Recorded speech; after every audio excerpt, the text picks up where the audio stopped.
Divine morning dear youth of India and the world. ధ్యాన యువ కార్యక్రమానికి స్వాగతం, సుస్వాగతం. ధ్యాన యువ అంటే విద్యార్థులకు, యువతకు ఆత్మ వికాసంతో పాటు జీవన వికాసం, ఆత్మ వికాసం అండ్ జీవన విధానానికి కావలసినవి, కెరియర్ బిల్డింగ్కి కావలసిన ఎన్నో అద్భుతమైన విషయాలు అందిస్తుంది మీ ధ్యాన యువ. నేటి ధ్యాన యువలో ధ్యాన విద్యార్థి గురించి తెలుసుకోబోతున్నాం. ఏమిటి అంటే చిన్నప్పటి నుంచే ఒక విద్యార్థి ధ్యానం చేస్తే ఎలా ఉంటాడు అనేటువంటి విషయాలు ఒక ధ్యాన విద్యార్థి తెలియజేయబోతున్నాడు.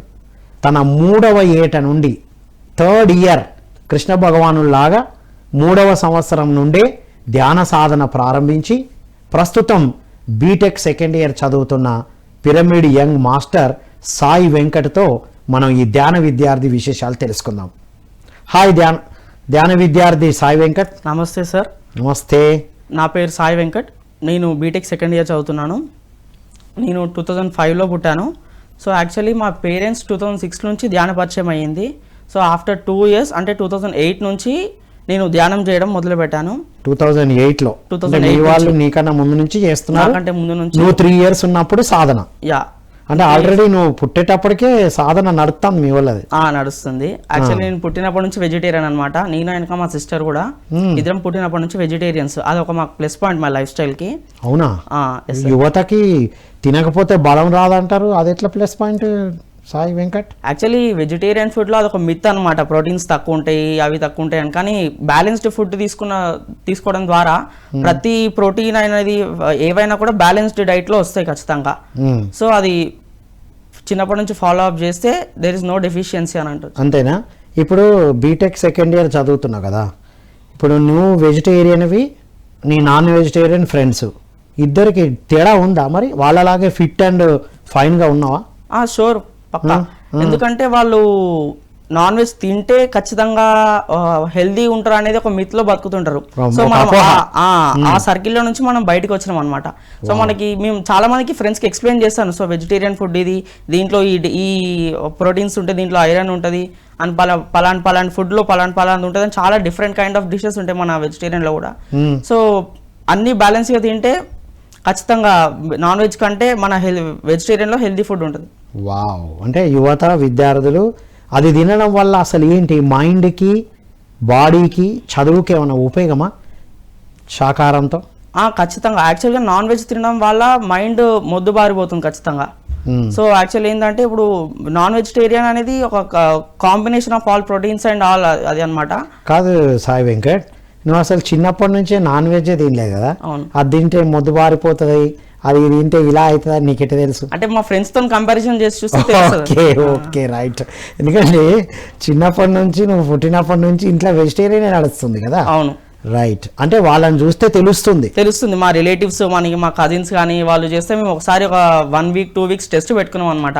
ఇది మెమరీ పవర్, రిమెంబరింగ్ థాట్స్ అని, రిమెంబరింగ్ టాపిక్స్ అనే దాని గురించి పెట్టుకుంటే, సో ఒక 1 వీక్ మేము ట్రైనింగ్ తీసుకొని మొత్తం చదువుకున్న తర్వాత ఇంకా 1 వీక్ రిమెంబర్ చేయాలంటే చాలా మంది they can't remember, they can't recollect అనమాట. సో మాది చూస్తే మేము ఏకసంతాగ్రహులాగా వెజిటేరియన్స్ అనేది చాలా తొందరగా గ్రాస్ప్ చేస్తారు ఏదైనా. మా సిస్టర్ కానీ నేను కానీ. నాకంటే మా సిస్టర్ ఇంకా చాలా పవర్ఫుల్. సో అది మెయిన్ అడ్వాంటేజ్ అనమాట వెజిటేరియన్ కి. రైట్. వెజిటేరియన్ వల్ల మైండ్ పవర్ పెరుగుతుంది, మెమరీ పవర్ పెరుగుతుంది, హెల్దీగా జాయ్ఫుల్ గా ఉంటాం, ఆ మజ్జుతనం ఉండదు. రైట్. మరి ఇప్పుడు శాకాహారానికి ధ్యానానికి ఏంటి సంబంధం? అంటే ఇప్పుడు శాకాహారం తినడం వల్ల మనకి కోపం అలాంటివి రావు. సో నాన్ వెజ్ తినడం వల్ల ఏంటంటే డిఫరెంట్ కైండ్స్ ఆఫ్ ఎమోషన్స్ వస్తాయి. ఇప్పుడు నాన్ వెజ్ అనేది ఒక యానిమల్స్ నుంచి వచ్చింది కాబట్టి, so animals different kind of feelings తో ఫుడ్ తింటాయి. దాని ఆలోచన స్థితి వేరేలాగా ఉంటుంది. సో అవి తిన్నప్పుడు దాని ఆలోచనలు అలాంటివి కూడా మన బాడీలో ఖచ్చితంగా ఎఫెక్ట్ చూపిస్తాయి. సో వెజిటేరియన్ లో అలాంటి ఎఫెక్ట్ ఉండదు అనమాట. రైట్. ఇప్పుడు ధ్యానానికి దీనికి ఏంటి మరి సంబంధం? అంటే ధ్యానం చేయాలంటే కంపల్సరీ శాకాహారమే తినాలా ఇప్పుడు యువత? ఇప్పుడు ఈ కైండ్ ఆఫ్ సిచ్యువేషన్ లో vegetarian is the best option for meditation అనమాట. సో కరెక్ట్ కుదరడానికి కానీ, ఆ ఆలోచనలు ఒక స్ట్రైట్ లైన్ లో వెళ్ళడానికి కానీ మనకు వెజ్ ఫుడ్ చాలా హెల్ప్ చేస్తుంది. వావ్. అంటే ధ్యాన సాధన చేసేదే మైండ్ని స్టేబుల్ పెట్టుకోవడానికి, అది తొందరగా ఇంకా ఉపయోగపడుతుంది, అచీవ్ చేయొచ్చు వెజిటేరియన్ తో. వావ్. మరి ధ్యాన సాధనతో ఒక ధ్యాన విద్యార్థి అంటే ధ్యానం చేయాలి, శాకాహారం తినాలి. తినాలి. అదే కదా నీ డెఫినేషన్. Yes. ఇప్పుడు అదే అర్థమైంది. అవును సో శాకాహారం తింటూ ధ్యానం చేస్తేనే ధ్యాన విద్యార్థి అంటారు. అవును. మరి ఇప్పుడు ధ్యానం చేయడం వల్ల ఎలాంటి బెనిఫిట్స్ ఉంటాయి విద్యార్థులకి? ధ్యానం చేయడం వల్ల మెంటల్ పీస్ఫుల్నెస్ ఉంటుంది మనకి. సో చాలా మంది ఇప్పుడు ఈ కాలంలో స్టూడెంట్స్ ఫుల్ కన్ఫ్యూజన్ తో బతుకుతుంటారు. సో ఫ్యూచర్ ఏంటిది, పాస్ట్ ఏంటిది, పాస్ట్ లో జరిగిన ఫెయిల్యూర్స్ నుంచి ఫ్యూచర్ లో మనము ఏ పొజిషన్ లో ఉంటామని తెలియకుండా ఫ్యూచర్ గురించి ఇప్పుడు టెన్షన్ పడుతుంటారు చాలా మంది. సో మెడిటేషన్ చేయడం వల్ల ఏంటంటే మనకి ఒక కన్ఫర్మేషన్ కోసం మనకి ఫ్యూచర్ గురించి అవసరం లేదు. రిజల్ట్ ఆశించకుండా మనము పని చేసుకుంటూ పోతే మన హార్డ్ వర్క్ కి ఖచ్చితంగా రిజల్ట్ కంపల్సరీ ఉంటుంది. హార్డ్ వర్క్ చేయడమే కదా చేయాలి కంపల్సరీ. ఫ్యూచర్ అవసరం లేదా? హార్డ్ వర్క్ చేయడం కాదు కానీ ఫ్యూచర్ గురించి టెన్షన్ పడి ఇప్పుడు ప్రజెంట్ సిచ్యువేషన్ లో బతకకుండా అలాంటి చేయడం తప్పు. ఉండడానికి ధ్యానం ఉపయోగపడుతుంది, చాలా యూస్ఫుల్. మరి సాయి వెంకట్, నీ జీవితంలో ఫెయిల్యూర్స్ రాలేదా ధ్యానం చేస్తూ ఉండడం వల్ల? ఫెయిల్యూర్స్ చాలా వచ్చాయి. కాకపోతే ఫెయిల్యూర్ దగ్గర నుంచి అదే పాయింట్ దగ్గర ఆగిపోకుండా మెడిటేషన్ చేస్తే ఆ ఫెయిల్యూర్ స్టెప్ ని మనం సక్సెస్, అది ఒక గెయినింగ్ అంటే నాలెడ్జ్ లాగా తీసుకొని దాని నుంచి ఫెయిల్యూర్స్ నుంచి మనం మిస్టేక్స్ నేర్చుకొని సక్సెస్ వైపు వెళ్ళడం. వావ్, అంటే ధ్యానం చేస్తే ఏదో ఫెయిల్యూర్స్ రావని కాదు, వస్తాయి. వచ్చినా కూడా మనం అక్కడ ఎక్కడ స్టాండ్ బై ఎలా ఉండాలి, మెడిటేషన్ నుంచి ముందుకు వెళ్ళడం ఎలా అనేది తెలుస్తుంది అన్నమాట. Oh very nice, very nice, nice. ఇంకా చిన్ననాటి నుంచి యాక్చువల్గా జనరల్గా స్కూల్కి వెళ్ళే వయసులో ఏం అడుగుతారు అంటే, జనరల్గా ప్రతి ఒక్క విద్యార్థి చిన్ననాటి నుండి స్కూల్కి వెళ్తున్నప్పుడు తల్లిదండ్రులను ఏం అడుగుతారు? నాకు బుక్కులు కావాలి, నాకు మంచి బ్యాగ్ కావాలి, లేకపోతే నాకు ఒక సెల్ ఫోన్ కావాలి, రైట్? లేకపోతే నాకు మంచి స్వీట్స్ కావాలి అని అడుగుతారు కదా. అదేంటి నువ్వు మా స్కూల్లో పిరమిడ్ కట్టి అని అడిగేవట మీ నాన్నని? సో యాక్చువల్లీ చిన్నప్పుడు మా పిరమిడ్ లో చాలా మంది ఎవ్రీడే మెడిటేషన్ చేస్తుండే వాళ్ళు. సో అది మాకు రెగ్యులర్ హ్యాబిట్ లాగా అయిపోయింది అనమాట. సో ఎవ్రీడే ధ్యానం చేయడము. సో నాకు ఇంటి దగ్గర నుంచి స్కూల్కి వెళ్ళే వరకు అది మిస్ అవుతున్న ఫీలింగ్ ఉంటుండే ఖచ్చితంగా. సో కాలేజ్లో స్కూల్లో ఎందుకు ఎవరు చేయరు మెడిటేషన్ అనేది ఎవరికి తెలియదు కదా, ఎప్పుడు దీని మీద అవగాహన కూడా కల్పించలేదు అనే ఒక కైండ్ ఆఫ్ థాట్ తో డైలీ మా డాడీని అడిగేవాడిని. నేను ఏ క్లాస్లో? నేను సెకండ్ క్లాస్ లో ఉన్నప్పుడు. బాబ్రే, సెకండ్ క్లాస్ లో ఉన్నప్పుడే మీ స్కూల్లో పిరమిడ్ కట్టమని అడిగినావు? అవును. సో డాడీని రోజు ప్రొవోక్ చేస్తుండే అనమాట. స్కూల్లో పిరమిడ్ లేదు కదా డాడీ, మా స్కూల్లో ప్రిన్సిపల్కి చెప్పి కట్టియవచ్చు కదా, చాలా మంది స్టూడెంట్స్కి హెల్ప్ అవుతుంది కదా, మన ఇంటి దగ్గర వచ్చి చాలా మంది మెడిటేషన్ చేస్తారు, వాళ్ళకి బాగా చాలా మంచిగా ఉందని చెప్తున్నారు కదా, why can't we do that in our school అని చెప్పేసి అడుగుతుండే రోజు. సో చాలా రోజుల తర్వాత అడిగిన తర్వాత ఒక 2-3 months తర్వాత మా డాడీకి ఒక థాట్ వచ్చి మా ప్రిన్సిపల్ దగ్గరికి వెళ్ళి they had a conversation about this pyramid అనమాట. సో పిరమిడ్ కట్టాలి, పిరమిడ్ వల్ల స్టూడెంట్స్ కి బెనిఫిట్స్ ఏంటిది అవన్నీ ఎక్స్ప్లెయిన్ చేసిన తర్వాత he took some time to realize అనమాట ప్రిన్సిపల్.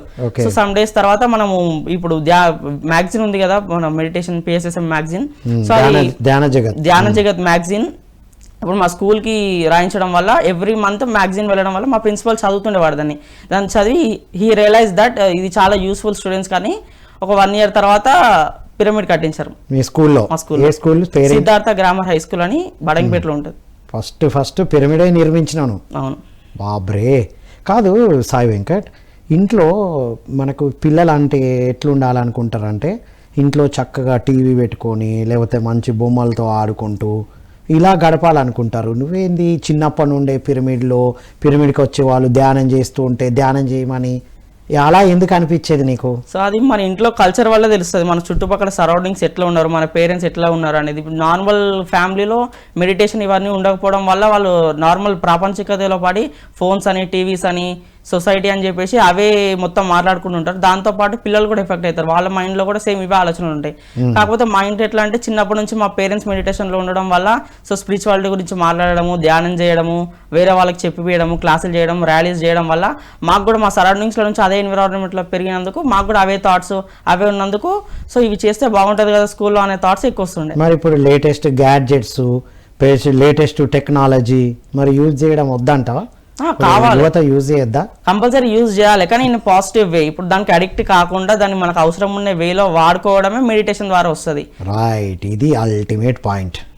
అడిక్ట్ అవ్వకుండా ఉండడానికి ధ్యానం కావాలి. మీ ఫ్రెండ్స్ అన్నారా, మీ రిలేటివ్స్, ఏంది చిన్నప్పటి నుంచే వీళ్ళని ఎప్పుడు ధ్యానంలో పెంచిండ్రని మీ వాళ్ళు ఏమనేవారు, మీ ఫ్రెండ్స్ కానీ మీ రిలేటివ్స్ కానీ? చాలా మంది అంటుండే, మీకు యాక్చువల్గా మాకు హైరార్కీ నుంచి అంటే ఫ్యామిలీ తరపు నుంచి మా పేరెంట్స్ కానీ మా ఫ్రెండ్స్ కజిన్స్ కానీ అందరికీ వైట్ హెయిర్ ఉండదు. సో చాలా మంది ఏమంటారు అంటే మీరు నాన్ వెజ్ తినకపోవడం వల్లనే మీకు ఈ డెఫిషియన్సీ ఉంది, వైట్ హెయిర్ వస్తుంది అని చెప్పేసి అంటుండే చాలా మంది, చిన్నప్పటి నుంచి వైట్ హెయిర్ ఉన్నందుకు. సో అది యాక్చువల్గా DNA ప్రకారం ఉంటుంది, మనం తినే ఫుడ్లో కానీ దానికి ఏం సంబంధం ఉండదు. సో అలాంటివి అంటుండే. సో చిన్నప్పటి నుంచి అలాంటి చాలా వర్డ్స్ విన్నాం మేము పక్క నుంచి. కాకపోతే మాకు స్టాండ్ బై ఉంటుండే, ఖచ్చితంగా మేము మెడిటేషన్ చేస్తాం కాబట్టి మాకు తెలుస్తుండే ఇది దీనివల్ల కాదు దీనివల్ల అని. సో కొన్ని రోజుల తర్వాత వాళ్ళే అండర్స్టాండ్ అవుతుండే, అరే ఇది నిజంగా వాళ్ళకి నాలెడ్జ్ తెలిసిన తర్వాత సో ఇది కరెక్టే కదా అని వాళ్ళే రియలైజ్ అయ్యి మళ్ళీ వచ్చి చెప్తుండే అన్నమాట. కాదు, ఇప్పుడు ఎనివి తినకుండా శాకాహారం తినడం వల్ల వైట్ హెయిర్ వచ్చాయి అంటే చాలా ఎనివి తినే వాళ్ళకు కూడా వైట్ హెయిర్ ఉన్నాయిగా. చాలా మందికి ఉంటాయి. కాకపోతే మా ఫ్రెండ్స్ సర్కిల్లో ఏంటంటే చాలా కొంతమందికి లేవు కాబట్టి ఒక 1-2 స్టూడెంట్స్ ఉంటే వాళ్ళు ఇట్లా చెప్పేవాళ్ళు అనమాట, మీరు నాన్ వెజ్ తినకపోవడం వల్ల ఏంటి ఇట్లా అవుతుందిరా. సో ఆ టైప్ ఆఫ్ స్టేట్మెంట్స్ పాస్ చేసేవాళ్ళు. సో కొన్ని రోజుల తర్వాత వాళ్ళు చెప్పడం వల్ల ఇది పాజిటివ్ థింకింగ్, ఇది ఇట్లా ఉండాలి, ఇది దీనివల్ల కాదు దీనివల్ల అని వాళ్ళకి ఎక్స్ప్లెయిన్ చేయడం వల్ల లాస్ట్కి they understand that. Right, wonderful Sai Venkat. ఇప్పుడు ధ్యాన విద్యార్థికి సాధారణంగా ధ్యానం చేయని విద్యార్థికి ఏంటి తేడాలు ఉంటాయి, ఏం డిఫరెన్సెస్ ఉంటాయి? సో డిఫరెన్సెస్ ఏంటంటే ఇప్పుడు ధ్యానం చేయని విద్యార్థికి చాలా కైండ్ ఆఫ్ మెంటల్ ప్రెషర్స్ ఉంటాయి. సో చాలా టైప్స్ ఆఫ్ టెన్షన్స్ ఉంటాయి, ఎగ్జామ్స్ గురించి కానీ పేరెంట్స్ గురించి కానీ ఇంట్లో జరిగే సిచ్యువేషన్స్ గురించి కానీ. సో ఇప్పుడు మెడిటేషన్ చేస్తే ఏంటంటే ప్రతి ఒక్కటి ఒక లైన్లో పెట్టి బ్యాలెన్స్డ్గా తీసుకెళ్లే మన కెపాసిటీ పెరుగుతుంది అనమాట మెడిటేషన్ చేయడం వల్ల. సో ఇది మేజర్ డిఫరెన్స్ అనమాట. ఇంకోటి ఇప్పుడు ఇప్పుడు చాలా మంది స్టూడెంట్స్ ఒకటే క్లాసు 1 సిట్టింగ్లో వినలేరు, విన్నా గుర్తుండకపోదు. సో ఇప్పుడు మనం ధ్యానం చేయడం వల్ల ఏంటంటే ఒక్కసారి విన్నది ఎట్ ఏ టైం చాలా వరకు గుర్తుంటుంది, చాలా టైం వరకు. సో అది ఒక positive side of meditation. Grasping power పెరుగుతుంది, అసలు అదే ఇంపార్టెంట్ కదా. అవును. సో ఇంకా మనకి ఇప్పుడు గ్రాస్పింగ్ పవర్ ఇంపార్టెంట్, దాన్ని మైండ్ లో స్టోర్ చేసుకోవడం కూడా ఇంపార్టెంట్. చాలా మంది చాలా టైం వరకు వాళ్ళు గుర్తు పెట్టుకోలేకపోతారు చాలా విషయాలు. సో మెడిటేషన్ చేయడం వల్ల ఏమవుతుందంటే మనకి మెమరీ పవర్ కూడా చాలా పెరుగుతుంది. సో చాలా రోజుల వరకు గుర్తు పెట్టుకోవడం కానీ ఎగ్జామ్స్ కరెక్ట్ పర్ఫామ్ చేయడం కానీ, అంటే grasping power, memory power, long term memory develop అవుతుంది. లాంగ్ టర్మ్ మెమరీ డెవలప్ అవుతుంది. ఇప్పుడు జనరల్ గా ధ్యానం చేయకపోతే గుర్తుంటాయి, రేపు ఎగ్జామ్ అంటే ఇవాళ చదువుతారు, రేపు రాస్తారు, తర్వాత ఉండదు అది. అవును. సో ధ్యానం చేసి చదవడం వల్ల లాంగ్ టర్మ్ మెమరీ డెవలప్ అవుతుంది. వాహ్, ఇది మేజర్ అడ్వాంటేజ్. వండర్ఫుల్. ఇప్పుడు సాయి వెంకట్, నీవు హై స్కూల్ అంటే చిన్నప్పటి నుంచి ధ్యానం చేసినావు కాబట్టి నీ ప్రైమరీ స్కూల్లో నీ స్టడీస్లో నీ ధ్యానం నీ స్టడీస్లో ఎలా ఉపయోగపడింది, ప్రైమరీ స్కూల్లో హై స్కూల్లో? సో యాక్చువల్గా ఇప్పుడు మేము ధ్యానం చేస్తున్నందుకు మాకు మెమరీ పవర్ చాలా ఎక్కువ అని నేను బిలీవ్ చేస్తాను అనమాట. సో మా ఫ్రెండ్స్ చాలామంది ఏంటంటే క్లాసులు విన్న తర్వాత కూడా ఇంటికి వచ్చి పుస్తకాల పురుగులాగా ప్రతిసారి బుక్ ముందర పెట్టుకొని చదువుకోవడం అలాంటివి ఉంటుండే. సో నేనేంటంటే మా ఇంట్లో నేను ఎప్పుడు ఇంటికి వచ్చి బుక్ ఓపెన్ చేసేవాను, చాలా రేర్గా ఓపెన్ చేసేవాను. ఫుల్ ఆడుకోవడం చేయడం, ఫ్రెండ్స్తో చిల్ అవ్వడం, ఇంటి దగ్గర కజిన్స్తో చిల్ అవ్వడం ఉంటుండే. సో అదొక మేజర్ పాజిటివ్ థింకింగ్ అనమాట. సో అది ఒక బెనిఫిట్ ధ్యానం చేయడం వల్ల ఏంటంటే మనం ఒక్కసారి విన్నది ఎప్పటికీ గుర్తుంటది. అది నీ లైఫ్ లో జరిగింది కంపల్సరీ, హై స్కూల్ వరకు కూడా, ప్రైమరీ స్కూల్ నుంచి హై స్కూల్ వరకు కూడా. సో ప్రైమరీ స్కూల్లో అలా జరిగింది. మరి హై స్కూల్లో సబ్జెక్టులు పెరుగుతాయి, ఎమోషన్స్ డెవలప్ అవుతాయి టీనేజ్లో. మరి అప్పుడు ధ్యానం ఎలా యూజ్ అయింది వెంకట్? సో అప్పుడు ఏంటంటే చాలా మంది హైయర్ స్కూల్లో చాలా ప్రెషర్ ఫీల్ అవుతారు అన్నమాట సిలబస్ వల్ల. సో ఇంకోటి అప్పుడు డైవర్షన్స్ ఎక్కువ ఉంటాయి అనమాట. ఒక ఏజ్కి వచ్చే వరకు మైండ్ గ్రోత్ అయిపోయి సో సొసైటీ గురించి పట్టించుకోవడం, క్లాస్లో ఫ్రెండ్స్ అని అవన్నీ చాలా డైవర్షన్స్ ఉంటాయి. సో మెడిటేషన్ చాలా మంది ఏమవుతారంటే పిల్లలు గేమ్స్కి అడిక్ట్ అవుతారు, కొంతమందికి చాలా డైవర్జన్స్ ఉంటాయి అనమాట. ఫ్యామిలీ ప్రాబ్లమ్స్ కానీ ఫ్రెండ్స్ కానీ చాలా మంది డిస్టర్బ్ చేయడము, ఇలాంటి డైవర్జన్స్ కాకుండా మెడిటేషన్ హెల్ప్ చేస్తుంది అనమాట. అంటే ఒకటే దగ్గర బ్యాలెన్స్ చేసుకుంటూ ఒకటే దాని మీద ఫోకస్ చేయడం, ఎక్కువ we can focus on one thing అనమాట. హై స్కూల్లో కూడా నీకు ఆడుతూ పాడుతూ చక్కని మార్కులు తెచ్చుకున్నావు? ఖచ్చితంగా నేను ఎప్పుడు క్లాస్ ఫస్ట్ గానీ సెకండ్ గానీ ఉంటుండే అనమాట. చదివేవాడిని కాదు, ట్యూషన్ కి వెళ్ళలేదు. డాడీ ఎంబడి వెళ్ళడం కానీ లేకపోతే మమ్మీ ఎంబడి వెళ్ళడం, ఎక్కడైనా పిరమిడ్ కడతా అంటే అటు పోతావు, చాలా సార్లు పిరమిడ్ ప్రచారానికి వెళ్తా అంటే వెళ్ళిపోతావు, ర్యాలీస్ కి కానీ క్లాసెస్ కి కానీ అక్కడ పోయి హెల్ప్ చేయడం అందరికి. సో ఇలాంటివి బాగా చేస్తుండేవాడిని. అంటే ధ్యాన సాధన చేస్తే, ఈ ధ్యాన కుటుంబంలో ఉంటే ఏంటి అంటే హార్డ్ వర్క్ కాదు స్మార్ట్ వర్క్ తో ఎదుగుతామని. యా చాలా మంది హార్డ్ వర్క్ చేస్తున్నారు ఇప్పుడు. అవును స్మార్ట్ వర్క్ చేయాలంటే ధ్యానం చేయాలి. అది నీ లైఫ్ స్టోరీ. అవును సరే 10th అయిపోయింది, బాగానే ఉంది. అసలు ఇంటర్మీడియట్ ని ఇంటర్మీడియట్ స్టేజ్ అంటారు. అవును ఎందుకంటే అటు ఎదిగిన స్టేజ్ కాదు, ఎదిగింది కాదు. మరి అప్పుడు ధ్యానము కానీ ఈ శాకాహారం కానీ ఎలా ఉపయోగపడింది నీకు? సో ఇంటర్మీడియట్ అనేది ప్రతి ఒక్క స్టూడెంట్ లైఫ్లో ఒక టర్నింగ్ పాయింట్ అనమాట. సో ఆ టైంలో చాలా మంది డిస్టర్బ్ అయిపోతారు ఈ సొసైటీ మెంటల్ ప్రెషర్ నుంచి. చాలా మంది ఏం చేస్తారంటే సొసైటీ మొత్తం నీ ఫ్యూచర్, నీ జాబ్, నీ సీట్ అనేసి, బీటెక్ అనేసి, డిగ్రీ అనేసి చాలా కన్ఫ్యూజ్ చేస్తుంటారు అనమాట. సో ఇప్పుడు ఒక డెసిషన్ తీసుకునే అవకాశం స్టూడెంట్ కి ఇవ్వరు. చాలా ఎమోషన్స్ కూడా బాగా డెవలప్ అవుతాయి. సో దాన్ని కూడా కంట్రోల్ చేసుకోవడం అనేది ఒక సాధన అనమాట. ఇటు ఎమోషనల్ బ్యాలెన్స్ కావాలి, అటు బయట నుంచి వచ్చేటి బ్యాలెన్స్ చేయాలి. సో ఇది మెడిటేషన్ చేసే స్టూడెంట్స్ కి చాలా ఈజీ అయిపోతుంది అనమాట. ఎట్లా యూజ్ అయింది? సో మెడిటేషన్ చేయడం ఏంటంటే మనకి శ్వాస మీద ధ్యాస, అంటే ఒక సింగిల్ పాయింట్ మీద ఎక్కువ కాన్సన్ట్రేషన్ చేయడము బాగా అలవాటు అయిపోతుంది. సో ఇది మన లైఫ్లో ఎలా ఉపయోగపడుతుంది అంటే ఇప్పుడు ఎగ్జామ్స్ ఉన్నప్పుడు ఒకటే దాంతో మీద పర్టికులర్గా ఫోకస్ చేయడం నేర్పిస్తుంది అనమాట. ఇప్పుడు చాలామంది స్టూడెంట్స్ ఎగ్జామ్స్ చదువుకునేటప్పుడు ప్రాపర్గా ఫోకస్ చేయలేకపోవడము, డిఫరెంట్ థింగ్స్ మీద కాన్సన్ట్రేషన్ చేసి మెయిన్గా సబ్జెక్ట్ పోగొట్టుకోవడం ఇలాంటివి అవుతుంటాయి. సో మెడిటేషన్ చేస్తే ఏంటంటే మనకి మెయిన్లీ ఒక్క దాని మీద ఫుల్ ఫోకస్ పెట్టే అలవాటు అయిపోతుంది. సో ఇది ఇంటర్మీడియట్ లో ఉన్న డైవర్షన్స్ అన్ని ఏకీకృతం కావడానికి ధ్యానం ఉపయోగపడింది ఖచ్చితంగా.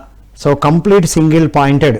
అవును ధ్యానం అంటే అక్కడ మెయిన్గా ఏంటంటే బయటివి వాళ్ళ ఎమోషన్స్ని పట్టించుకోవడం వల్ల కాన్సన్ట్రేషన్ కుదరదు, అసలు చదివితే కూడా మర్చిపోతున్నాం అనేది ఇంటర్మీడియట్లో ఎక్కువ జరుగుతుంది. అవును 10th వరకైనా పర్వాలేదు కానీ ఇంటర్మీడియట్లోనే ఉంటుంది అసలు కన్ఫ్యూషన్. ఇప్పుడు ఇంటర్మీడియట్ విద్యార్థులు ఏం చేస్తే హ్యాపీగా జాయ్ఫుల్గా చదువుకోవచ్చు? ఫస్ట్ థింగ్ ఏంటంటే మనం ఈ సోషల్ మీడియా ఈ కాలంలో స్టూడెంట్స్ లైఫ్లో చాలా ఇంపాక్ట్ చేస్తుంది అనమాట. సో ఈ సోషల్ మీడియా బదులు మనం ఏం చేయాలంటే స్టూడెంట్స్కి మహాభారతం కానీ ఇలాంటి మన నైతిక విలువలు నేర్పించడం చాలా ఇంపార్టెంట్ పేరెంట్స్. సో ఇంట్లో ఇప్పుడు ఈ కాలంలో ఏమైందంటే పిల్లలతో పాటు పేరెంట్స్ కూడా ఫోన్స్ పట్టుకొని కూర్చోవడము, వాళ్ళని చూసి పిల్లలు కూడా బాగా అలవాటు అయిపోతుంది అనమాట. మా పేరెంట్స్ చేస్తున్నారు కదా. కాదు సాయి వెంకట్, ఇప్పుడు మీ ఇంట్లో ఆ కల్చర్ లేదు కదా. అవును మరి ఇవన్నీ నీకెట్టే తెలుసు? అంటే మా ఫ్రెండ్స్ వాళ్ళ చుట్టూ రిలేటివ్స్ చూస్తుంటాం కదా, వాళ్ళ ఇంటికి పోయినప్పుడు మీకు తేడా కనబడుతుంది. మేమే తేడా ఉన్నామని అనుకుంటావా, వాళ్ళు పెద్ద తేడా ఉన్నదా? నీకు ఎవరు తేడా అనిపిస్తుంది? అంటే యాక్చువల్ గా నిజమేంటిదని మనకు తెలుసు కదా. సో చాలా మంది ఏం చేస్తారంటే గొర్రెల మందలాగా ఒకటే దారిలో పోతుంటారు, వీళ్ళని చూసి ఒకరి ఫాలో అవుతుంటారు. అట్లా అనుకుంటావా? అంతేగాని అమ్మో వాళ్ళు మంచి గ్యాడ్జెట్స్ వాడతారు, మేము పెద్దగా తేడా ఉన్నాం, ఏమో మామూలు సెల్లులు వాడతాను, మేము మామూలు టీవీ ఉంది అనిపించలేదు ఎప్పుడు? లేదు అనిపించలేదు. అడిక్ట్ కావడం కాకూడదు అనమాట. సో మా ఇంట్లో ఏంటంటే మోస్ట్లీ స్పిరిచువల్ డిస్కషన్స్ జరుగుతుండే మా డాడీ మధ్యలో, మా పిల్లల మధ్యలో. సో అలాంటివి మాకు నాలెడ్జ్ గెయిన్ చేయడానికి చాలా హెల్ప్ఫుల్ అవుతుంది. రైట్. సో వేరే అంటే ఆ నాలెడ్జ్, ఆ స్పిరిచువల్ డిస్కషన్ నీ స్టడీస్ మీద బాగా ఉపయోగపడుతుంది. చిన్నప్పటి నుంచి సేవ చేయడం కూడా ఉపయోగపడింది. సేవ యొక్క పాత్ర, విద్యార్థులు చిన్నప్పటి నుంచి సేవ చేస్తే ఏంటి అడ్వాంటేజ్? సో అనుభవమే. సో యాక్చువల్లీ ఈ కాలం పిల్లలకి పేషెన్స్ చాలా తక్కువ అనమాట. సో సేవ చేయడం వల్ల ప్రతి ఒక్క స్టూడెంట్ లో patience is a key to success అని అంటారు కదా. సో ఆ టైప్ లో పేషెన్స్ అనేది పెరుగుతుంది, ఓపిక ఎక్కువ వస్తుంది. ఇప్పుడు ప్రతి హార్డ్ వర్క్ చేయడానికి ఓపిక ఖచ్చితంగా కావాల్సిందే. సో ఇప్పుడు హార్డ్ వర్క్ చేయాలంటే నీకు ఓపిక ఉండాలి. అది నువ్వు సేవ చేయడం వల్ల నీకు ఓపిక పెరగడం వల్ల మనకి లైఫ్ స్టైల్లో చాలా డిఫరెన్సెస్ కనిపిస్తాయి. ఇది అల్టిమేట్ పాయింట్. పిల్లలకి చిన్నప్పటి నుండే ఇలాంటి సేవా కార్యక్రమాలకు వెళ్తూ, ఇప్పుడు ర్యాలీలకు వెళ్తూ ఉంటావు, మెడిటేషన్ క్లాస్కి వెళ్తూ ఉంటావు, ఆ సేవ వల్ల నీలో ఇంకా ఏమేమి బిల్డ్ అయినాయి? సో ఫస్ట్ ఓపికతో పాటు అవును, నాకు ర్యాలీస్కి వెళ్ళడం వల్ల నిజం చెప్పాలంటే ట్రావెలింగ్ అంటే నడవడం ఎక్కువ అలవాటు అయ్యేది. సో వాకింగ్ అనేది ఎక్కువ అలవాటేది. 1-2 కిలో ఈ కాలంలో పిల్లలు అసలు ఎవరు మోస్ట్లీ వాకింగ్ చేయరు, మొత్తం 2-వీలర్ వెహికల్స్ కానీ సైకిల్స్ కానీ ఇవే వాడతారు. సైకిల్స్ కూడా ఆల్మోస్ట్ తగ్గిపోయినాయి చాలా, మొత్తం ఎలక్ట్రికల్ వెహికల్స్ బైక్స్ వచ్చిన తర్వాత. సో వాకింగ్ చాలా తగ్గిపోయింది. ర్యాలీస్ చేయడం వల్ల ఏంటిదంటే మనకి ఫిజికల్ ఫిట్నెస్ వస్తుంది. సో నేను గెయిన్ చేసిన నాలెడ్జ్ అయితే ఫిజికల్ ఫిట్నెస్ ఎక్కువ వస్తుంది. ఇప్పుడు ఎవ్రీ సండే మేము ర్యాలీస్కి వెళ్ళడం ద్వారా చాలా హెల్ప్ అయ్యేది. చాలా మంది పిల్లలు కొంచెం దూరం నడిచి, ఇప్పుడు మా స్కూల్లో ఏమవుతుందంటే 1 అవర్ ఖచ్చితంగా మాకు ప్రేయర్ ఉంటుండే మార్నింగ్ 1 అవర్ బయట ఎండలో నిలవాల్సి వస్తుండే. సో చాలా మంది పిల్లలు కండు కింద పడిపోకపోతుండే, అంటే ఇమ్యూనిటీ పవర్ ఎక్కువ లేకపోతుండే వాళ్ళకి. సో ఇట్లా ఎండలో తిరగడం వల్ల మనకి ఏమొస్తుంది ఇమ్యూనిటీ పవర్ పెరుగుతుంది. సో మనకు దానికి హ్యాబిట్యూట్ అయిపోతాం, అలవాటు అయిపోతుంది మనకి. అంటే నీకు ర్యాలీలు బాగా ఫిట్నెస్ ఇచ్చినాయి. అవును, walking fitness, immunity power plus మళ్ళీ లోక కళ్యాణానికి ఉపయోగపడుతుంది. అవును, ఎనర్జెటిక్గా ఉండడం, అంతే కదా. అవును. సో అంటే చిన్నప్పటి నుంచి సేవా కార్యక్రమాలలో పాల్గొనేటట్టు చేస్తే ఓపిక పెరుగుతుంది. ఓపిక చాలా చాలా ఇంపార్టెంట్. సహనమే ప్రగతి కదా. మరి చిన్ననాటి నుండి అసలు టీనేజ్లో 18 years వచ్చిన తర్వాత కదా డ్రైవింగ్ లైసెన్స్ ఇస్తారు. మరి నువ్వు 18 years రాకముందే ఏ ధైర్యంతో నువ్వు 4-wheeler డ్రైవ్ చేయడం మొదలు పెట్టినా? యాక్చువల్ గా నాకు 4-wheeler ఆటోమొబైల్స్ లో చాలా ఇంట్రెస్ట్ ఎక్కువ అనమాట. సో మా డాడీకి ఇంతకు ముందు కారు ఉండేటప్పుడు నాకు 18 years బిఫోర్ కాబట్టి మా డాడీ చేతికి ఇచ్చేవాడు కాదు, అంటే అసలు నేర్పిలేదు కూడా. సో నా 10th ఎప్పుడైతే అయిపోయిందో దాని తర్వాత ఇంటర్మీడియట్ 10th మధ్యలో గ్యాప్ లో నేను డ్రైవింగ్ స్కూల్కి వెళ్ళి డ్రైవింగ్ నేర్చుకున్నాను. డ్రైవింగ్ స్కూల్కి డ్రైవింగ్ స్కూల్కి వెళ్ళి ఒక 10 to 20 days డ్రైవింగ్ బాగా నేర్చుకున్న తర్వాత ఇప్పుడు అప్పటికి 16 years దాటేది నాకు. సో ఒక 1 year అట్లనే హోల్డ్ ఆన్ చేసి 18 తర్వాత ఇమ్మీడియట్ 18 దాటిన 1 month కి నేను డ్రైవింగ్ లైసెన్స్ అప్లై చేసి అప్పటి నుంచి ఇంకా ఫుల్ ప్రాక్టీస్ లో పెట్టడం జరిగింది అనమాట. వండర్ఫుల్. అంటే ఇప్పుడు ధ్యాన సాధన మనం ఏదైనా నేర్చుకుని నైపుణ్యాన్ని పెంచుకోవడానికి కూడా ఉపయోగపడుతుందా? ఖచ్చితంగా. ఇప్పుడు నాతో పాటు మా ఫ్రెండ్ కూడా డ్రైవింగ్ నేర్చుకున్నాడు అనమాట. సో అతను 20 days వచ్చిండు, మళ్ళీ బ్రేక్ వచ్చింది, మళ్ళీ నెక్స్ట్ టైం సెకండ్ టైం కూడా డ్రైవింగ్ స్కూల్కి వెళ్ళండి. ఇప్పటికీ అతనికి పర్ఫెక్ట్ డ్రైవింగ్ రాదు. సో మనకి ఏంటంటే అట్లా దీనివల్ల ఫస్ట్ స్టార్టింగ్ లో చెప్పినట్లు ఒకటే పాయింట్ మీద ఫోకస్ చేయడం చాలా ఇంపార్టెంట్. సో నేను కార్ డ్రైవింగ్ నేర్చుకున్నప్పుడు కంప్లీట్ 100% కాన్సన్ట్రేషన్ కార్ డ్రైవింగ్ మీదే పెట్టండి. సో అట్లా అది నాకు బాగా హెల్ప్ఫుల్ అయిపోయింది తొందరగా నేర్చుకోవడానికి. ఏ పని చేస్తే ఆ పనిలో ఫోకస్డ్ గా ఉండడం అలవాటైంది. చదువుకున్నప్పుడు చదువు మీద, సేవలో ఉన్నప్పుడు సేవ మీద, ఇంట్లో ఉన్నప్పుడు హాయిగా ఉండడం, డ్రైవింగ్ మీద కూడా ఫోకస్. నీ డ్రైవింగ్ నాకు తెలుసుగా, నేను చూశాను, అద్భుతమైన డ్రైవింగ్ చేసినావుగా.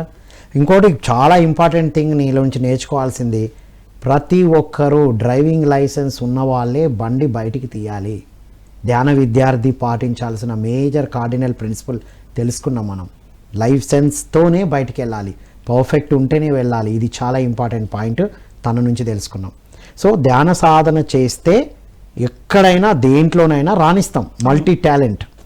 మరి ఇక ఇంటర్మీడియట్ నుంచి మరి నీవు బీటెక్లో జాయిన్ అవ్వడానికి, అంటే నీ ఫ్యూచర్ని నువ్వు నిర్ణయించుకోవడానికి ధ్యానం ఎలా ఉపయోగపడింది, లేదా మీ పేరెంట్స్ గైడ్ చేశారా? సో యాక్చువల్లీ దీంట్లో మా పేరెంట్స్ పాత్ర కూడా ఉంది. చాలా మంది ఇంట్లో పేరెంట్స్ ఏంటంటే ఓపెన్ మైండెడ్ ఉన్నారనమాట. ఉండరు. ఇప్పుడు వాళ్ళ కోలీగ్స్ కానీ వాళ్ళ ఫ్రెండ్స్ చెప్పడం వల్ల మీ బాబుకి ఇదే కోర్స్ చేయాలి, మీ బాబుని బీటెక్ చెప్పాలి, ఇంట్రెస్ట్ లేకుండా కూడా వాళ్ళని ఫోర్స్ చేసేవాళ్ళు. లేకపోతే వాళ్ళ తీరని కోరికలు కూడా చెప్తారు. మీ నాన్న ఇంజనీర్ కావాలనుకుని కాలేక మీకు ఇంజనీర్ లేదు. అదే డిఫరెన్స్ అనమాట మెడిటేషన్ ఫ్యామిలీ, నాన్ మెడిటేషన్ ఫ్యామిలీకి. మా ఇంట్లో ఫుల్ ఫ్రీడమ్ ఇచ్చారు మాకు. సో నువ్వు ఇష్టం వచ్చిన కోర్స్ చెయ్యి, నీ ఇష్టము, నీది డెసిషన్, నీ లైఫ్ స్టైల్ నీ ఇష్టము అనే ఫ్రీడమ్ మాకు ఇచ్చారు. మేము సపోర్ట్ ఉంటారు, ఖచ్చితంగా సజెషన్స్ ఇస్తారు, అడ్వైస్ ఇస్తారు, కానీ మాకు ఎలాంటి ప్రెషర్ పెట్టలేదు. సో మా ఫ్రెండ్స్ వాళ్ళ ఇంట్లో చూస్తే నువ్వు ఖచ్చితంగా ఇంజనీరింగ్ చేయాలి, వాళ్ళకి బైపీసీ ఫీల్డ్ లో వెళ్ళాలంటే కూడా లేదు దానికి అవసరం లేదు, చాలా కష్టం, భవిష్యత్తు ఉంటది, సాఫ్ట్వేర్ సైడ్ బాగా ఉంటది ఇండస్ట్రీ అని చెప్పేసి అట్లా ఫోర్స్ చేసేవాళ్ళు. సో దానివల్ల మా మెడిటేషన్ చేసేవాళ్ళ మా పేరెంట్స్ చాలా ఓపెన్ మైండెడ్ గా ఫీల్ అయ్యి, సో వాళ్ళు మాకు ఇలాంటి ప్రెషర్ పెట్టలేకుండే. రైట్. ఇప్పుడు మరి బీటెక్ చదవాలని నీకెందుకు అనిపించింది? సో యాక్చువల్గా నాకు ఏరోనాటికల్ ఇంజనీరింగ్ మీద చాలా ఇంట్రెస్ట్ ఉంటుండే. రైట్. సో యాక్చువల్గా ఏరోనాటికల్ ఇంజనీర్ అయితే మోస్ట్లీ కాలేజ్లలో లేదు. సో దాని తర్వాత సాఫ్ట్వేర్ ఇండస్ట్రీ చాలా భూమి ఉంది అన్నట్టు నాకు సాఫ్ట్వేర్ ఇండస్ట్రీ మీద కూడా చాలా ఇంట్రెస్ట్ అనమాట. సో నేను ఇంజనీర్ ఎంసెట్ తర్వాత ఎంసెట్ ర్యాంక్ రావడంతో నాకు బీటెక్ కాలేజ్లో సీట్ వచ్చింది. సో నేను అనుకున్న సీట్ రావడంతో బీటెక్ చాలా ఏది అనుకున్నావు, ఏది వచ్చింది? నేను ఇన్ఫర్మేషన్ టెక్నాలజీ కానీ కంప్యూటర్ సైన్స్ కానీ రావాలనుకున్నా. సో నాకు ఇన్ఫర్మేషన్ టెక్నాలజీ వచ్చింది. అంటే ఇక్కడ ఇంకోటి పాయింట్ ఉంది, ధ్యాన సాధన చేస్తే ఫ్యూచర్లో ఏది చదవాలో, ఏది చదివితే ఏది చదవడం నాకు ఇష్టమో కూడా తెలుసుకుంటారు ప్రతి విద్యార్థి, ప్రతి యువత, అంతే కదా. పేరెంట్స్ చెప్పారనో, ఫ్రెండ్స్ మంచిగా వాళ్ళ పిల్లలు ఇలా ఉన్నారని కాకుండా సొంత నిర్ణయాలు తీసుకునే కెపాసిటీ డెవలప్ అవుతుంది. నీ లైఫ్ స్టోరీలో అదే అర్థమైంది. మళ్ళీ ఎంసెట్ రాసినా కోరుకున్న సీటుని సాధించడం అంటే థాట్ పవర్ కూడా డెవలప్ అవుతుంది ఖచ్చితంగా. సో ధ్యానంతో థాట్ పవర్ బాగా పెరుగుతుందా సాయి? సో థాట్ పవర్ అనేది ప్రతి స్టూడెంట్స్ లైఫ్ లో చాలా ఇంపాక్ట్ చూపిస్తుంది. చాలా మంది ఏంటంటే ఇప్పుడు మనం అయ్యేదాన్ని కూడా కాదనుకొని అదే మితిలో బతుకుతుంటారు అనమాట. ఇప్పుడు మా ఫ్రెండ్స్ కానీ చాలా మంది సొసైటీలో చూస్తుంటే సో థాట్ పవర్ మెయిన్ ఏంటంటే ఇది అవ్వదు అనే నెగిటివ్ థింకింగ్ లో ఎక్కువ ఉంటారు.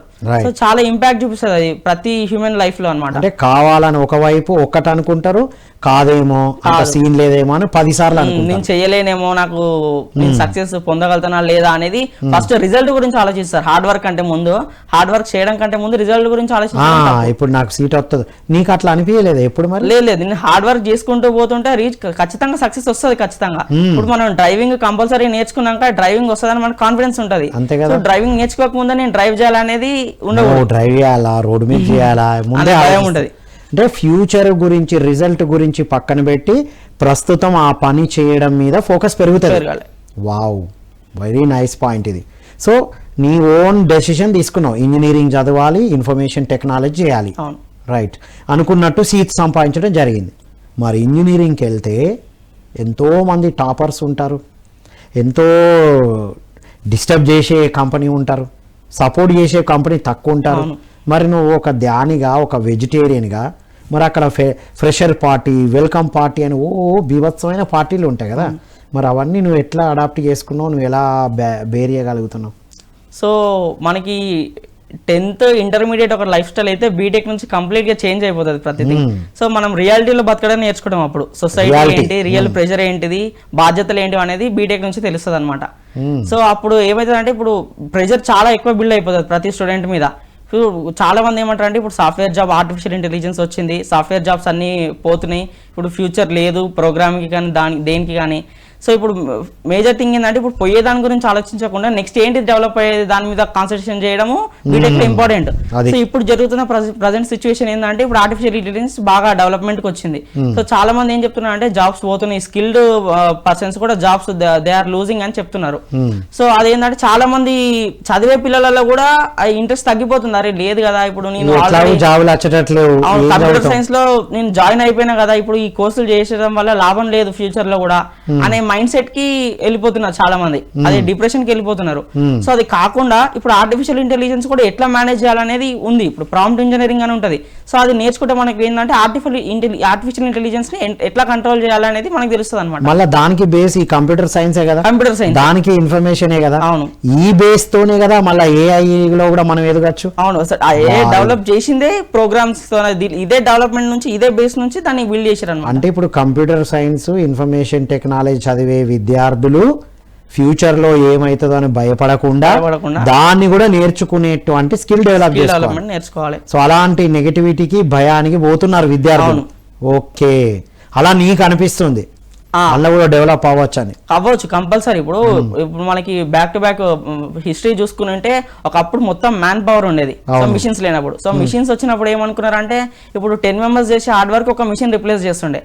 సో దాని తర్వాత ఏమైంది, రాను మిషన్ ఎలా కంట్రోల్ చేయడం నేర్చుకున్నారు. సో ఇప్పుడు జాబ్స్ అయితే పోయలే, ఇప్పుడు 1 కోటి జాబులు పోతే 2 కోట్ల జాబులు ప్రొడ్యూస్ అయినాయి. సో సేమ్ యథావిధిగా ఇప్పుడు కూడా ఏ జాబ్స్ తీసేస్తుంది, కానీ కంపల్సరీ రేపు దీనికంటే డబుల్ జాబ్స్ ఖచ్చితంగా జనరేట్ అవుతాయి. సో అది మెయిన్ ఫోకస్ చేయాలి. కరెక్ట్ వండర్ఫుల్ చెప్పిన. ఫోన్ వచ్చినప్పుడు అనుకున్నారు అబ్బా ఇక మిగతా అన్ని ఇది అయిపోతాయని. ఫోన్లో ఇప్పుడు ఎన్ని డెవలప్ అయినాయి, ఎన్ని కంపెనీస్ వచ్చినాయి, దాంట్లో హార్డ్వేర్, సాఫ్ట్వేర్ ఎన్ని డెవలప్ అయినాయి. వండర్ఫుల్. ఇది ఇలాంటి థాట్ పవర్తో ఉండాలి విద్యార్థులు. Right, it's really wonderful. మరి ఇప్పుడు నీకు అర్థమైంది, నువ్వు ఆల్రెడీ ఇన్ఫర్మేషన్ టెక్నాలజీ చేస్తున్నావు. మరి ఇప్పుడు భయపడుతున్న యువత, ఏఐ వస్తుంది, జాబులు పోతున్నాయి, ఇప్పుడు వాళ్ళు ఏం ఆలోచనతో ఉండాలి, ఎలాంటి ఆలోచన విధానాన్ని కలిగి ఉండాలి, ఎలాంటి సంకల్పాన్ని కలిగి ఉండాలి? సో మెయిన్గా ఏంటంటే ఇప్పుడు ప్రతి స్టూడెంట్ లైఫ్లో మెడిటేషన్ ఇంపార్టెంట్. ఫస్ట్ ఇది బిల్డ్ చేసుకుంటే వాళ్ళు మెడిటేషన్ చేయడం నేర్చుకుంటే వాళ్ళకి ఒక పాయింట్ మీద ఫోకస్ చేయడం కానీ, క్లారిటీ డెసిషన్స్ తీసుకోవడం కానీ తెలుస్తుంది. సో మనం ఇందాక చెప్పినట్టు రిజల్ట్ గురించి ఆలోచించకుండా అంటే ఫ్యూచర్ ఒక ప్లాన్, గోల్, విజన్ అనేది ఉండాలి. కానీ ఫ్యూచరే డిపెండెంట్, ఇది లేకపోతే నేను బతకలేను అనే పాయింట్ మీద మనము అదే పాయింట్ మీద ఉండకూడదు అనమాట. రైట్. సో ఇది నేర్చుకోవడం ఇంపార్టెంట్. ప్రతి స్టూడెంట్ ఏంటంటే ఇప్పుడు వాళ్ళు హార్డ్ వర్క్ చేస్తుంటూ పోవాలి. ఇప్పుడు ఏఐ వచ్చింది, ఒక కోర్స్ కాకపోతే ఇంకో కోర్సు, దాన్ని ఎట్లా డెవలప్ చేయాలనే క్రియేటివ్ థింకింగ్ నేర్చుకోవాలన్నమాట. రైట్. ఇప్పుడు నువ్వే ఇన్ఫర్మేషన్ టెక్నాలజీ స్టూడెంట్, నీది ఇంకో 2 years అయిపోయేటప్పటికి సాఫ్ట్వేర్లో ఇప్పుడు జాబులు తగ్గినాయి అనే పదం మేము ఎప్పటి నుంచి అంటే సాఫ్ట్వేర్ మొదలైనప్పటి నుంచి వింటున్నాం.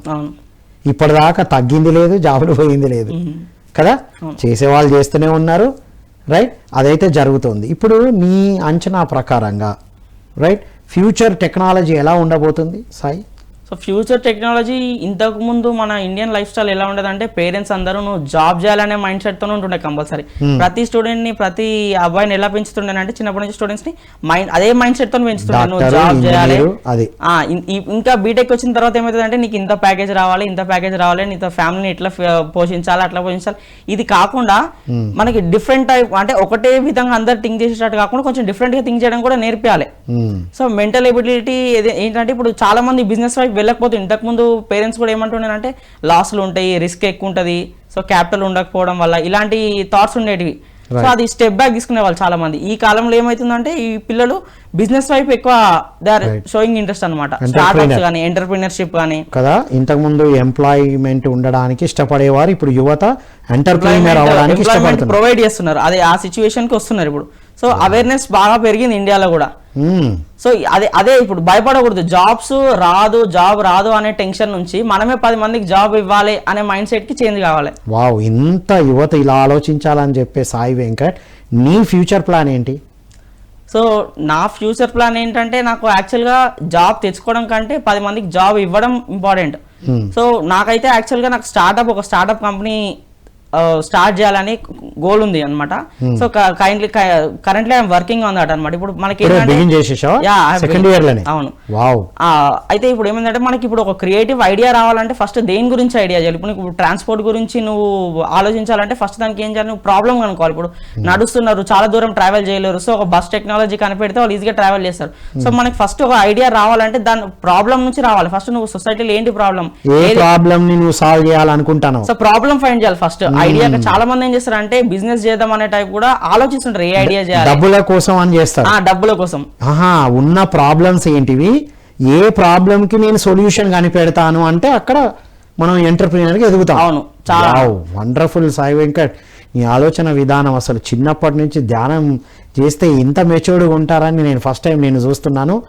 Really wonderful. సో నీ ఫ్యూచర్ ప్లాన్తో నువ్వు ఎంతో మందికి అవకాశాలు ఇవ్వాలి, ముఖ్యంగా అందరినీ ధ్యాన విద్యార్థులుగా తయారు చేయాలని కోరుకుంటున్నాం. యువతకి నువ్వు ఇచ్చే మెసేజ్ ఏంటి చివరగా? యువతకి ఇచ్చే మెసేజ్ అంటే నాన్ వెజ్ తినడం మానేసాలి ఫస్ట్. సో ఎందుకంటే ఇప్పుడు నువ్వు ఒక లైఫ్ని నువ్వు కిల్ చేస్తున్నప్పుడు నువ్వు దానికి ఇంకో లైఫ్ ప్రొవైడ్ చేసే అవకాశం నీకు ఉండదు.